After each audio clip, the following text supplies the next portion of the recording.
இனி summer holidays கண்ணு call GT ஹாலிடேஸ்க்கு பண்ணு. GT holidays, south India's #1 travel brand.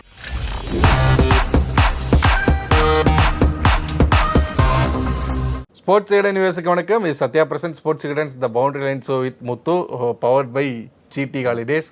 வணக்கம் முத்து. வணக்கம் ஸ்ரீராம். ஒரு சூப்பரான ஃபைனல்ஸை பார்த்துட்டு வந்தோம் தான் சொல்லணும்னு ஆசை, நான் சொல்ல முடியல. அப்பா அவன் இவர் தான் என்னை விட ரொம்ப அதிகமான வருத்தத்தில் இருக்காரு. காவியா மாறன் முகத்தில் ஒரு புன்னகையை பார்த்து கடைசியில் இந்த சீசனை முடிக்கலாம், சைன் ஆஃப் பண்ணலாம் நினைச்சாரு, அது நடக்காம போயிடுச்சு. அது எல்லாரோட ஆசையும் தான், எல்லாரோட சன்ரைசர்ஸோட உங்க ஆசை அப்படி பொது ஆசையா நீங்க வந்து திணிக்கலங்க. நான் பேட் கமின்ஸ் முகத்துலலாம் சிரிப்பை பார்க்கணும்னு ஆசைப்பட்டேன், ஆனால் நடக்கலை. ஸோ ரொம்ப ஒஸ்டான ஒரு ஃபைனல்ஸ், ரொம்ப மொக்கையாக வந்து போய். இதுதான் மோஸ்ட் ஒன் சைட் ஃபைனல் நினைக்கிறேன். இதை விட மொக்கையான ஃபைனலை பார்த்ததுண்டா இவர் ஆனர்? ஆமாம், ஏன்னா சீசன் ஃபுல்லாக நல்லா பெரிய ரன்னு, பெரிய த்ரில்லான மேட்ச்லாம் பார்த்துட்டு ஃபைனல்ஸ் இப்படி போனதில் வந்து எல்லாருக்குமே வந்து கொஞ்சம் வருத்தம் தான். இல்லை எப்படி இருந்துச்சு உங்களுக்கு மேட்ச்சு?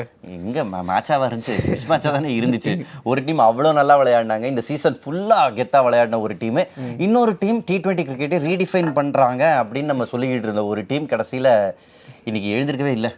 அவங்கள அப்படியே தலையில் தட்டி உட்கார வச்சுட்டாங்க. இன்றைக்கி பார்த்தீங்கன்னா டாஸ்லேயே வந்து ஒரு ஸ்டாச்சுரி வார்னிங் அதோட தான் ஆரம்பித்தார் இவர். என்னென்னா எங்களோட அப்ரோச் வந்து கொஞ்சம் வித்தியாசமான அப்ரோச் தான், அதான் நாங்கள் நம்புகிறோம்.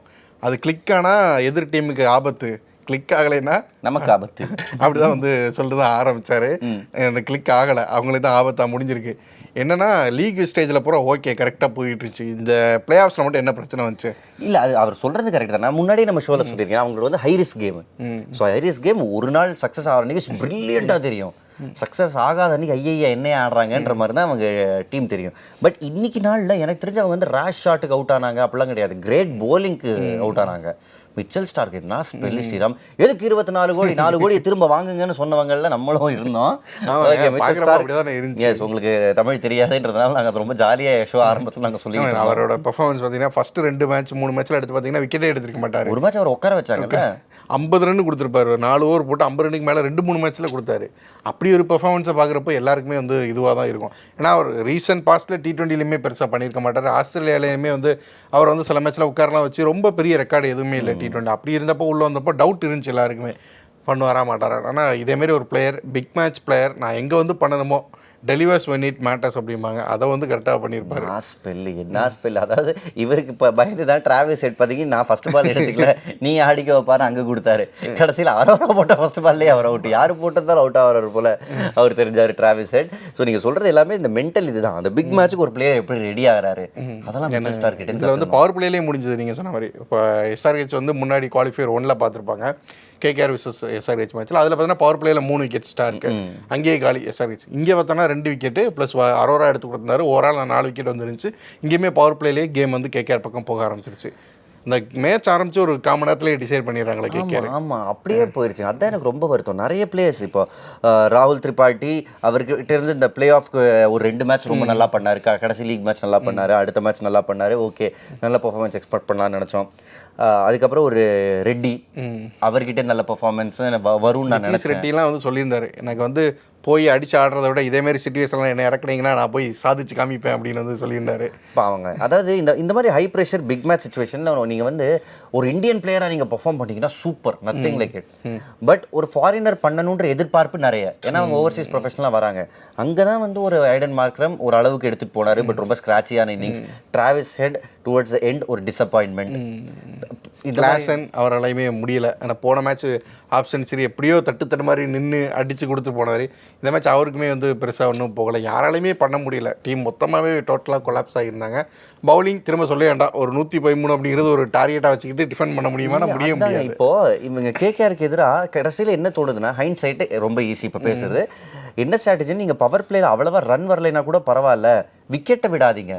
இல்லை ரன் வருதுன்னா ஓகே எடுத்துக்கலாம், விக்கெட்டை விட்டீங்கன்னா நீங்கள் 3 டவுன் 4 டவுனுக்கு அப்புறம் தான் சுனில் நரேன் வருண் சக்கரவர்த்தி அட்டாக்கு வராங்க.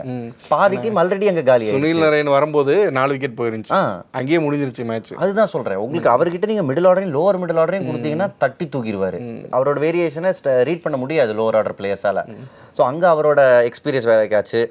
வருண் சக்கரவர்த்தி என்ன சீசன் என்ன டர்ன் அவர் மேட்ச் முடிச்சதுக்கப்புறம் பேசினேன், ரொம்ப ரொம்ப மகிழ்ச்சியாக இருந்தார், ரொம்ப எமோஷனலாக இருந்தார்.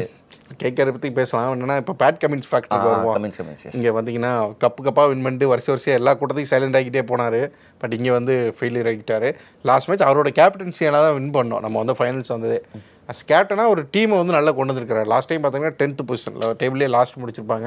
இந்த வாட்டி ரன்னர் அப்ஸ். ஓவராலாக பார்த்தோன்னா ரொம்ப நல்ல சீசன் பேட் கமின்ஸ், ரொம்ப நல்ல சீசன். பேட் கமின்ஸ்க்கும் சரி சன்ரைஸ் ஹைதராபாத்துக்கும் சரி ரொம்ப சந்தோஷமாக இருப்பாங்க. மேனேஜ்மெண்ட் அண்ட் ஃபேன்ஸுக்கு வந்து வாழ்த்துக்கள் தான் நம்ம சொல்லணும். ஏன்னா அப்படி ஒரு டீம் ஒரு டர்ன் அரவுண்ட் நடந்திருக்குன்னா அதுக்கு ஒரு main factor Pat Cummins the leader. அவர் இன்னைக்கு சொன்ன பேசின மாதிரி இன்னைக்கு ஒரு வேளை அவங்களோட வழக்கமான அப்ரோச் வந்து எடுபட்டுருந்துச்சுன்னு வச்சுருங்க, இன்றைக்கி ஒரு 200+ ஸ்கோர் போயிருக்கும், மேட்ச் வேறு மாதிரி போயிருக்கும். ஸோ அவர் வந்து ரிஸ்க் எடுக்கிறாரு, பண்ணி பார்க்கலாம். எக்ஸாக்ட்லி. அது வந்து அதில் ஒரு தப்பும் கிடையாது. ஏன்னா இந்த கிரிக்கெட், இந்த பிராண்ட் ஆஃப் கிரிக்கெட் தான் அவங்களை இவ்வளோ தூரம் தூக்கிட்டு வந்துச்சு. ஸோ ஃபைனலில் அப்ரோச்சை மாற்றணுன்றது வந்து கிடையாது. ஒரு ஆஃப் டே அவங்களுக்கு வந்திருக்கு. கேகேஆர் அவங்களை வந்து எப்போவுமே தடுக்கிற டீமாக இந்த சீசன் ஃபுல்லாக இருந்தாங்க. 3 தடவை சந்திச்சு 3 தடவையும் கேகேஆர் தான் வின்னு. ஸோ ஃபார்ம் அவங்க பக்கம். அண்ட் இவங்க டீம்ல இந்த ஓட்டைகள் இருக்குன்னு நம்ம பேசியிருந்தோம்ல, அது கடைசி வரைக்கும் ஓட்டைகளாகவே இருந்துச்சு. அதை அடைக்கிறதுக்கு ஆக்ஷன் டேபிளில் அடுத்த வருஷம் அவங்க வேற ஏதாவது பண்ணணும். சரி, இப்போ கேகேஆருக்கு வருவோம். சாம்பியன்ஸ் 3rd டைமாக சாம்பியன்ஸ் ஆகிருக்கிறாங்க. சேப்பாக்கில் 2012 ஆகிருப்பாங்க, அப்புறம் 2014 நினைக்கிறேன், அப்புறம் வந்து இப்போ ரைட் இல்லையா? ஆமாம். இன்ஃபேக்ட் சேப்பாக்கில் 2012க்கு அப்புறம் இப்போ தான் 12 வருஷத்துக்கு அப்புறம் ஒரு ஃபைனல் நடக்கிறதே இப்போ தான். ஆமாம், அதை வந்து வின் பண்ணியிருக்கிறாங்க. ஸோ ஒரு 10-12 வருஷம் கழிச்சு திரும்ப வந்து இப்படி ஒரு பெரிய விக்ட்ரி. கேகேஆருக்கு பெரிய பூஸ்டில் இந்த வாட்டி சூப்பர் டீமுங்க என்னமா விளையாடிருக்காங்க. ஆரம்பத்தில் இந்த டீமுக்கு வந்து நிறைய பேர் வாய்ப்பு கொடுப்பாங்களான்னா சந்தேகம் தான். ஏன்னா சுனில் நரேன் இந்த பேட்டர் இப்படி கிளிக் ஆவாரா, 490 ரன்கள் சுனில் நரேன் அடிப்பாரா, யாருமே எக்ஸ்பெக்ட் பண்ணியிருக்க மாட்டாங்க. ஆண்ட்ரே ரசல், அதாவது இவங்களுடைய எந்த ஃப்ரான்ச்சைஸில் இவங்க விளையாடினாலுமே கேகேஆர் வந்து இப்போ ஃபாரினில் மற்ற ஃப்ரான்ச்சைஸ் லீக்ல வச்சிருக்கிற டீம்லேயும் அவங்களுக்கு வந்து ஆண்ட்ரே ரசல் இருப்பார். இந்த வருஷம் அவருக்கு என்ன சீசனாக இருந்திருக்கு. ஆண்ட்ரே ரசல் த போலர், இதுதான் அவரோட பெஸ்ட் சீசன். நீங்கள் அவங்களோட பவுலர்ஸ் ஃபுல்லாக எடுத்து பாருங்களேன். சுனில் நரேன் நல்லா போட்டிருக்காரு, வருண் சக்கரவர்த்தி நல்லா போட்டிருக்காரு, ராணா நல்லா போட்டிருக்காரு, அந்த ஹர்ஷித் அவரு ஹர்ஷித் ராணா நல்லா போட்டிருக்காரு, அரோரா நல்லா போட்டிருக்காரு, ரசல் நல்லா போட்டிருக்காரு, அரோரா நல்லா போட்டிருக்காரு. ஸ்டார்க்கு பிளே ஆஃப்ஸில் மேட்சை வின் பண்ணி கொடுத்தாரு. எக்ஸாக்ட்லி. அந்த பிக் பிளேயர்ஸ் நான் சொல்கிறேன் பாருங்களேன், அவங்க ரீடைன் பண்ண பிளேயர்ஸ் நீங்கள் பாருங்க. Sunil Narine tick mark, Andre Russell tick mark, Varun Chakravarthy tick, Venkatesh டிக்கு. பிளே ஆஃப்ஸில் எந்த இந்தியன் பிளேயருமே இது வரைக்கும் 3 half century back to back அடிச்சது இல்லை. இவர் 4 அடிச்சிருக்காரு இப்போ. வெங்கடேஷ் என்ன கன்சிஸ்டன்சி. 24 கோடி ஒருத்தர் வாங்குறாங்க, அவர் கிளிக் ஆகிறாரு. பேட்டிங்லேயும் பெருசாக டெப்த் இருக்கு. அப்புறம் பவுலிங்னு பார்த்தோன்னா இருக்கிற இந்த மாதிரி ஒரு 5 பவுலர்ஸுமே ஃபுல்லாக கிளிக் ஆகிற டீம் வேற எந்த டீமுமே இல்லை அப்படின்னு. இவங்க வந்து எல்லா டீமும் இம்பாக்ட் பிளேயரை சேர்த்து 12 பேர் வச்சிருக்காங்க, இவங்க 13 பேர் வச்சிருக்காங்க. இந்த லிஸ்ட்டை பார்த்தீங்கன்னாலே நம்ம வந்து பெர்ஃபார்ம் பண்ணுற லிஸ்ட்டை பேசுகிறப்ப ஒருவேளை 25 பேர் ஆடுவாங்களோ கேகேஆருக்கு அப்படிங்கிற மாதிரி தான் இருக்குது. எல்லாருமே வந்து நல்லா பண்ணிகிட்டு இருக்கிறாங்க. இந்த டெப்த் பின்னாடி வேலை பார்க்குறவங்க பேக் அண்ட் ஸ்டாப்ஸ் அவங்களுக்குமே நம்ம கிரெடிட். அபிஷேக் நாயர் இருக்கிறாரு, நிறைய இந்தியன் பிளேயர்ஸை உள்ள கொண்டு வந்ததில் அவரோட பங்களிப்பு நிறையா இருக்குன்னு சொல்கிறாங்க. அதுவும் சின்ன சின்ன பிளேயர்ஸ், இந்த ரகுவன்சி, ஹர்ஷித் ராணா, இந்த மாதிரி பிளேயர்ஸ் எல்லாம் உள்ளே கொண்டு வந்ததில் அவரோட பங்களிப்பு நிறையா இருக்குது. அப்புறம் வந்து நம்ம வந்து சந்திரகாந்த் பண்டிட், அவர் வந்து ஒரு இந்தியன் கோச். நம்ம இந்தியன் கோச் பார்த்தோன்னா ரீசெண்டாக பார்த்தோன்னா நெக்ரா நல்லா வின் பண்ணி ஒரு சீசன் வின் பண்ணி கொடுத்தாரு குஜராத்துக்கு. அதேமாதிரி பார்த்தோன்னா திரும்ப ஒரு கோச், இந்தியன் கோச் வந்து ஒரு சீசனை வந்து வின் பண்ணி கொடுக்குறாரு. நிறைய ரஞ்சி டிராஃபிஸ் வின் பண்ணி கொடுத்துருக்காரு, அவர் வந்திருக்கிறாரு. அகைன் கௌதம் கம்பீர், அவங்க வந்து பெரிய ஃபேக்டராக நினைக்கிறது, இந்த சீசனுக்கு கிடைச்ச பெரிய பாசிட்டிவாக நினைக்கிறது கௌதம் கம்பீர் தான். ஒரு சீசன் வின் பண்ணி கொடுத்துருங்க. இந்த மாதிரி ஒரு நல்ல செட்டப்பாக பின்னாடியும் வந்து அமைஞ்சிருக்காங்க. பரத் ஒரு நம்ம இருக்காரு, என்னமா வர்க் பண்ணியிருக்காரு இந்த பிளேயர்ஸோட. Brilliant back room staff. நம்ம பார்த்துருப்பாங்க பார்டர் கவாஸ்கர் டிராஃபியில் ஒரு சின்ன டீமை வச்சுட்டு போய் அடிச்சிருப்பாங்க. அதே மாதிரி தான் இங்கேயுமே கேகேஆர்.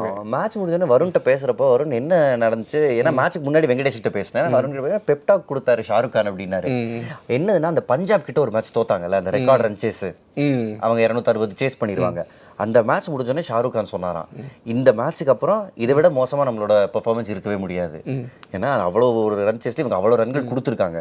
ஸோ இதுக்கு மேலே நம்ம வந்து வெறும் ஏறுமுகத்தில் தான் இருப்போம், மேஜிக் வந்து நடக்காது, நம்ம அந்த மேஜிக்கை பண்ணுவோம் ஏன்னு சொல்கிறாரு. அந்த மேஜிக் இன்னைக்கு நாங்கள் பண்ணி எங்கள் ஓனருக்கு நாங்கள் இதை ஷாருக் கான் சொன்ன மெசேஜ் இதை. ஆமாம், அவரோட மெசேஜ் ஒர்க் ஆயிருக்கு.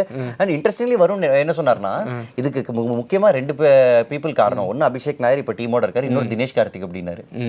ஏன்னா இந்த கோர் ஃபுல்லாக தினேஷ் கார்த்திக் செட் பண்ணி கொடுத்த கோர், அதை வச்சு நாங்கள் ஜெயிச்சிருக்கோம். அந்த 2018 தான் வந்து வருண் சக்கரவர்த்தி உள்ள வந்தார். வெங்கடேஷ் ஐயரும் ஐ திங்க் அதுக்குள்ளே தான் வந்திருப்பாரு. அவர் டீமில் இருந்தப்போ வந்திருப்பாரு. ஏன் மார்க்கன் கேப்டனாக இருந்தாலும் அவர் டீமில் இருந்த சமயத்தில் உள்ள வந்திருக்க முடியும்னு நினைக்கிறேன். ஸோ அவருக்குமே கிரெடிட் கொடுக்குறாங்கன்னா ஒரு நல்ல விஷயம் தான். ஸோ ஓவரால் பார்த்தோன்னா ரொம்ப நல்ல சீசன், ரெண்டு டீம்ஸுக்குமே நல்ல சீசன் தான். இந்த மேட்சை தாண்டி SRH அண்ட் KKR ரெண்டு டீம்ஸுக்குமே நல்ல சீசன். அண்ட் KKR ஒரு T20 டீம் எப்படி இருக்கணும் அப்படிங்கிற மாதிரியான ஒரு டீமாக வந்து இருந்தாங்க. லாஸ்ட்டாக பார்த்தோன்னா மும்பை வந்து அந்த துபாயில் நடந்த சீசனில் ஒரு சீசனை கம்ப்ளீட் டாமினேஷனாக வின் பண்ணிட்டு போயிருப்பாங்க. அதேமாதிரி வந்து இந்த சீசன் வந்து KKRக்கு ஒரு சீசன் அமைஞ்சிருக்கு. ஒரு பெரிய ஆக்ஷனுக்கு முன்னாடி ஒரு சீசனை வின் பண்ணிட்டு போகிறதுங்கிறது ஒரு நல்ல விஷயம். அந்த கோரை வந்து ஈஸியாக வந்து தக்க வச்சுக்க முடியும், ஈஸியாக ஃபைன் பண்ண முடியும். இல்லை, ஏன்னா இப்போது இந்த லீக்ல வந்து நம்ம பார்த்த 16 வருஷத்தில் 2 டீம் மட்டுமே சேர்ந்து 10 டைட்டில் வச்சிருக்காங்க. அதுக்கப்புறம் சிந்துனது செதறினது தான் வந்து வேற ஒரு டீம் 1, 2ன்னு போகுது. இப்போ இன்னொரு பவர் ஹவுஸ் நாங்கள் அப்படின்னு காமிச்சிருக்காங்க கொல்கத்தா நைட் ரைடர்ஸ். ஆமாம், நீங்கள் சொல்கிற மாதிரியே இப்போ நம்ம ஒரு IPLனா ஒரு ஃபஸ்ட்டு மேட்ச் ஸ்டார்ட் பண்ணுறாங்கன்னா சென்னையை வச்சோ இல்லை மும்பையை வச்சோ தான் ஸ்டார்ட் பண்ணுவாங்க. ஏன்னா அந்த டீம்ஸ் தான் வந்து ஒரு பெரிய பூஸ்ட் கொடுக்கும், பெரிய சீசனுக்கு ஒரு நல்ல ஓப்பனிங் கொடுக்குன்னு நினைப்பாங்க. பட் அதை தாண்டி அந்த 2 டீம்ஸை தாண்டி மற்ற டீம்ஸ் வளர்றது, மற்ற டீம்ஸ் டாமினேட் பண்ணுறது, அதுக்கு தனியாக ஒரு கிரேஸ் உருவாக்குறதுலாம் ரொம்ப நல்ல விஷயம் IPL பொறுத்த வரைக்கும். இப்போ KKR நல்லா ஆடி இதேமாரி அடுத்தடுத்து 1-2 கப் வின் பண்ணாங்கன்னா அடுத்து KKR வச்சு ஒரு இது நடக்கும். ஸோ அது ரொம்ப நல்லாயிருக்கும் கிரிக்கெட்டை பொறுத்த வரைக்கும். எக்ஸாக்ட்லி ரொம்ப நல்லா பண்ணியிருக்காங்க அவங்க டீம். ஒரு கம்ப்ளீட்டாக well rounded team, fan base இப்போ நிறைய இருக்கு. முன்னாடிலாம் அந்த டீம் எப்படின்னா, நான் கேள்விப்பட்ட வரை நிறைய பேர் ஷாருக் ஃபேன்ஸ் KKR ஃபேன்ஸாக இருப்பாங்க. பட் இப்போ இவங்க கிரிக்கெட்டுக்கு நிறைய ஃபேன்ஸ் உருவானாங்களே. எப்போ இந்த ரசல், சுனில் நாராயண் மாதிரி பிளேயர்லாம் எடுத்தாங்களோ, இவங்களுக்குன்னு ஒரு கோர் உருவாச்சு, கௌதம் கம்பீர் ஃபேக்டர் வந்துச்சு, அவங்களுக்குன்னு ஒரு ரசிகர்கள் இருந்தாங்க. இப்போலாம் கொண்டாடிக்கிட்டு இருப்பாங்க கொல்கத்தாவில் இந்த வெற்றி. அப்பார்ட் ஃப்ரம் IPL இப்போ இந்தியன் கோச்சுக்கான ஒரு தேடல் போய்கிட்டு இருக்கு. அதுக்கு வந்து கௌதம் கம்பீரோட பேர் தான் வந்து அப்படி அரசல் புரசலாக அடிபட்டு இருக்கு. இன்னைக்கு வந்து உறுதியாகிருச்ச ஒருவேளை அவர் தான் வந்து அடுத்து இந்தியன் கோச்சாக இருப்பார் அப்படின்னு எனக்கு தெரியுங்க. ஏன்னா இது வந்து நம்ம தகுந்த வட்டாரங்கள்லேருந்து வந்துச்சா, தகவல் தகாத வட்டாரங்கள்லேருந்து வந்துச்சான்னு எனக்கு தெரியல. ஆனால் அதிகப்படியாக பேசப்படுது. அதுக்கு இது ஒரு ஃபேக்டராக கூட இப்போ மாறலாம். ஏன்னா இந்த ரீசன்சி பயஸ்ன்றது எப்பவுமே நம்ம பப்ளிக் மெமரியில் இருக்கும். இப்போ ஒன்று நடந்துச்சா இவன் தான் பெரிய ஆளு அப்படின்னு நம்ம நினைப்போம். அதுபடி வேவ் வந்து கௌதம் கம்பீர் பக்கம் இருக்கு. பட் இன்னும் நம்ம வெயிட் பண்ணோம்ல. ஏன்னா அவர் வந்து இப்போ ஹெட் கோச் அல்ல, மென்டரா இருக்காரு. அதுக்கு ஹெட் கோச்சுக்கும் பெரிய டிஃபரன்ஸ் இருக்கு. அந்த வேலைக்கு இந்த வேலைக்கும் வெயிட் அண்ட் வாட்ச் பண்ணாரு, நல்லா பண்ணுவாருன்ற நம்பிக்கை இருக்கு. அப்புறம் இன்னொரு செய்தி வேற இன்னைக்கு காலையிலேருந்து போயிட்டு இருந்துச்சு. அது கண்டிப்பாக உண்மையாக இருக்குமாங்கிறது தெரியல. ஒரு தகவலாக ட்விட்டர் பூரா ஓடிட்டு இருந்துச்சு. என்னன்னா வந்து ஷாருக் கான் வந்து ஒரு பிளாங்க் செக்கை தூக்கி கௌதம் கம்பீர் கையில் கொடுத்து எவ்வளோ வேணாலும் ஃபில் பண்ணிக்கோங்க, அடுத்த 10 வருஷம் KKRோட மட்டுமே இருங்க அப்படின்னு சொன்னாராம். என்ன ஷாருக் கானுக்கே கதை, அவரே அவ்வளோ படம் நடிச்சிருக்காரு, அவருக்கு நல்ல கதையாக இருக்குது. எனக்கு சத்தியமாக இதுக்கு நான் எப்படிங்க பதில் சொல்லுவேன்? பிளாங்க் செக் கொடுத்தாராம். எதனா சினிமாவில் தான் நம்ம பார்ப்போம், இந்த பிளாங்க் செக் இல்லை என்ன அமௌண்ட் வேணாலும் போட்டுக்கோ, அந்த மாதிரி தான் சொல்லிட்டு இருக்கிறாங்க. ஏன்னா அது உண்மையோ இல்லையா, ஆனால் எந்த சினிமாலையுமே அதுக்கப்புறம் அதை வந்து வாங்குறவங்க அதில் அமௌண்ட் ஃபில் பண்ணி நான் பார்த்ததே கிடையாது. இப்போ கௌதம் கம்பீர் ஃபில் பண்ணுவாங்க பாருங்க இன்னும் 2 நாளில்.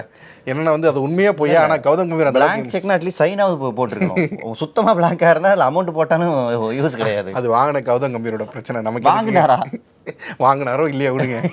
என்னன்னா இதெல்லாம் வந்து இதுவாக இருந்தாலும் அந்த அளவுக்கு இம்பாக்ட் வந்து கௌதம் கம்பீர் ஏற்படுத்தியிருக்கிறார். இந்த அளவுக்கு டாக்ஸ்லாம் வருது அப்படின்னா அந்த அளவுக்கு வந்து இம்பாக்ட் அவர் டீமுக்குள்ள கொண்டு வந்திருக்காரு. ஏன்னா லாஸ்ட் டைம் இதே டீம் தான் இருந்தாங்க. அவர் உள்ள வரப்போ அது எவ்வளோ பெரிய ஃபேக்டராக மாறுது அப்படிங்கிறது நிச்சயம். ஒரு ஷூட் கேப்டனாக இருந்தவர் டீமை வந்து நல்லா மோட்டிவேட் பண்ணாரு. அதான் பிளேயர்ஸ் சொன்னாங்க மேட்சுக்கு முன்னாடி வந்து அவர் சொன்ன வார்த்தைகள்லாம் ரொம்ப முக்கியமாக இருந்துச்சு.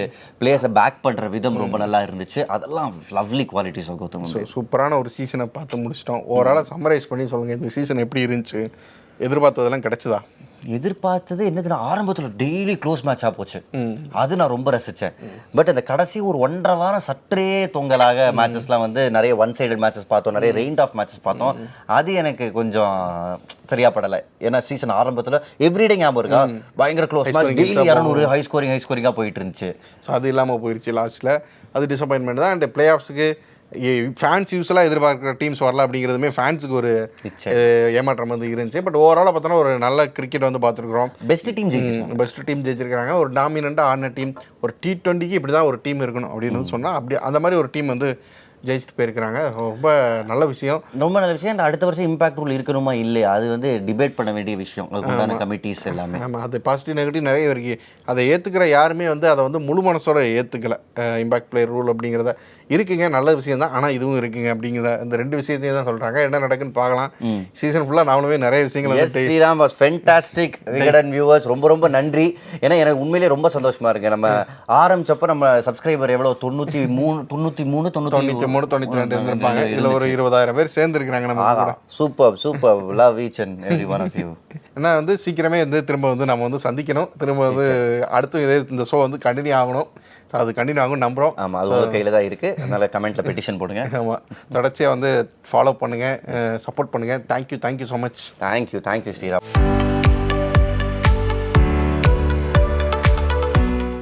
இனி சம்மர் ஹாலிடேஸ் கண்ணு கால் ஜிடி ஹாலிடேஸ்க்கு பண்ணு. GT holidays, south India's number 1 travel brand.